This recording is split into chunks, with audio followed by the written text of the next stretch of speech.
I think we also sort out a number of other problems that we have in this country to do with sort of stagnating growth, low productivity, straining public services.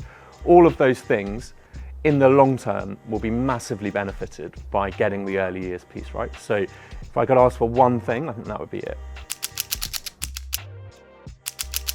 I run our Ferrostart local programme, which is an innovation partnership with 3 local authorities, York, Stockport and Leeds, who all share our strategic mission to close the disadvantage gap at 5.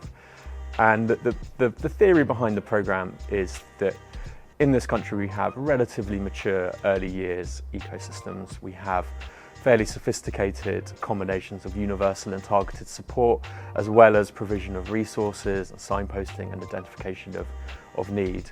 And we have had that for a number of decades, but we found the disadvantage gap to be stubbornly persistent.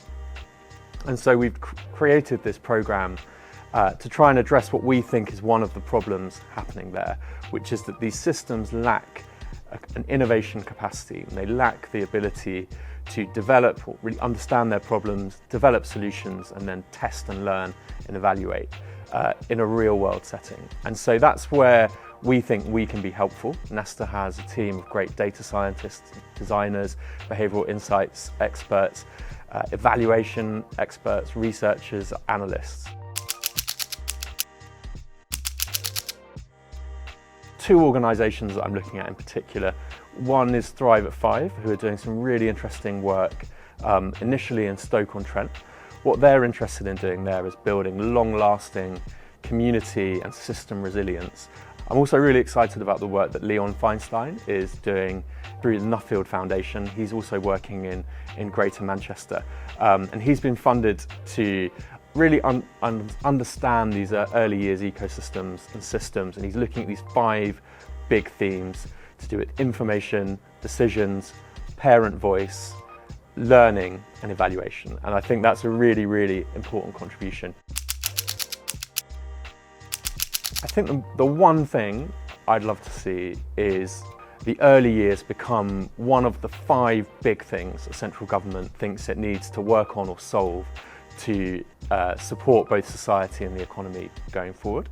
So I would love to see that receive much more recognition right at the heart of government about that being important.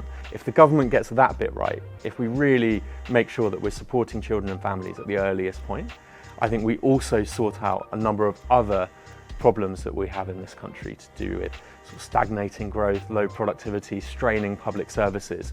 All of those things in the long term will be massively benefited by getting the early years piece right. So if I could ask for one thing, I think that would be it. At Nesta, we take the view that closing the disadvantage gap is going to require much better and more sophisticated use of data to inform better decisions, be they at practice level or at policy level. And at the moment, we have a system that has some pockets of really great practice. There's some organisations or individual data scientists and analysts doing some really, really brilliant work, but it's been quite hard to systematise that and to make that the case everywhere. And I think there's a number of reasons for that. Firstly, wherever you go, people will be collecting different data in different ways, and about the same things will be called different things collected in different ways. We then struggle really to bring that together and to synthesize what we can learn from that data. I'm going to go for a slight cheat in this area because it's not a book from the early years space, but it is a book I think is really relevant, and it's Radical Uncertainty by John Kay and Mervyn King.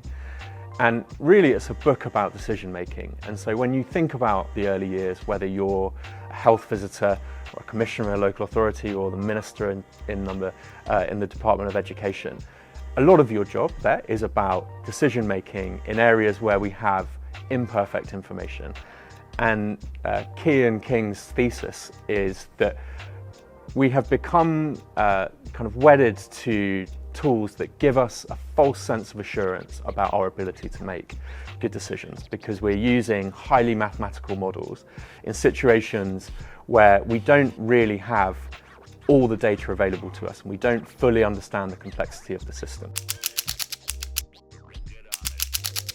just seeing the sort of really diverse array of people looking at this as an area where innovation is needed and where they've got brilliant ideas for how we can bring those to bear, that gives me hope, because it's a really big challenge. It's a persistent challenge, the disadvantage gap.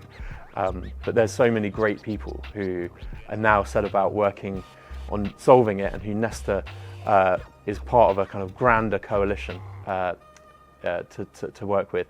That gives me some degree of hope.